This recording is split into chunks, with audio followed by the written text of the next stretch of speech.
ఉంటే తాజాగా రాజమౌళి ఒక ఇంట్రెస్టింగ్ వీడియోను షేర్ చేశారు. ఈ వీడియో ఒడిశాలోని డియోమాలి ట్రైల్కు సంబంధించినది. ఈ వీడియోలో ఆయన ఒడిశాలోని అత్యంత ఎత్తైన శిఖరం డియోమాలికి సోలో ట్రెక్కింగ్ చేసిన అనుభవాన్ని పంచుకున్నారు. వీడియోలో అక్కడ అద్భుతమైన ప్రకృతి దృశ్యాలు కనిపిస్తాయి. శిఖరం పైనుంచి చూసే విశాలమైన దృశ్యం ఎంతో ఆకట్టుకుంటుంది రాజమౌళి పేర్కొన్నారు. అయితే ఈ ట్రైల్లో చెత్త వేయడం వల్ల తనకు నిరాశ కలిగిందని రాజమౌళి వ్యాఖ్యానించారు. వీడియోలో శిఖరం పైన ప్లాస్టిక్, ఇతర చెత్తను కూడా చూపించారు. ఆయన తన పోస్ట్లో ఇలా రాశారు: డియోమాలి ఒడిశాలో అత్యంత ఎత్తైన అద్భుతమైన శిఖరానికి సోలో ట్రెక్ చేయడం చాలా గొప్ప అనుభవం. పైనుంచి కనిపించే దృశ్యం అద్భుతంగా ఉంది.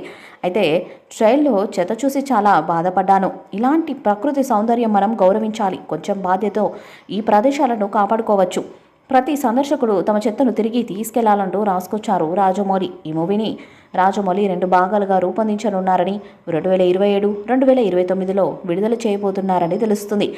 1000 కోట్లకు పైగా బడ్జెట్తో తెరకెక్కుతున్న ఈ ప్రాజెక్టులో Hanuman links, global action, adventure అంశాలు మిళితమై ఉంటాయని చెప్తుంది. అంటే ఇది కేవలం అడ్వెంచర్ స్టోరీ మాత్రమే కాకుండా మిస్టిక్ ఎలిమెంట్స్తో కూడి ఉండబోతున్నాయనే ఊహాగానాలు క్రియేట్ చేయడం విశేషం.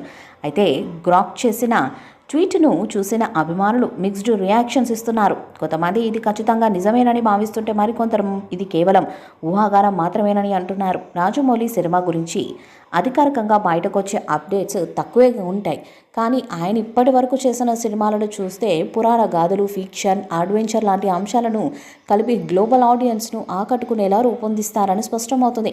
మహేష్ కెరీర్లోనే ఇదొక టర్నింగ్ పాయింట్ సినిమా అవుతుందని చెప్పడంలో సందేహం లేదు. మరి ఈ చిత్రం ఎలాంటి రికార్డ్స్ను క్రియేట్ చేస్తుందో చూడాలి.